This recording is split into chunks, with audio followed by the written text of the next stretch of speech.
But for so long, I was called sassy, and loud, and aggressive. I was too much. I was called that again and again and again until it became an insult. So I shut down and I shut myself off. But there was a restlessness in my spirit.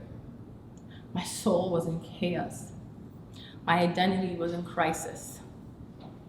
Because I wasn't being authentic to who I was so specifically designed to be. So, there was something that clicked.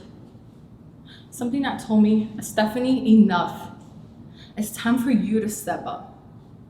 And that's when I realized that my gift, my purpose, it's bigger than me. And it's bigger and louder than those voices that were trying to keep me small. So I stepped into my power.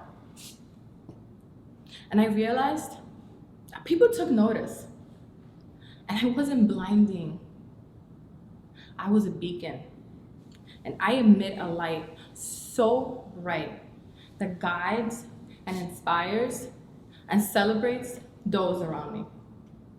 Now, I'm gonna be honest, it's not always easy. And it's not always the best thing to just stay true to myself. It is a constant discovery and reaffirming. And I share this with you all today to say that it is your responsibility.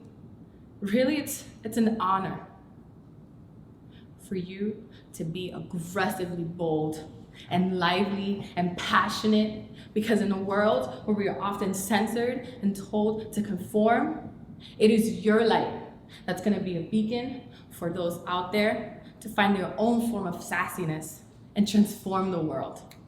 Thank you.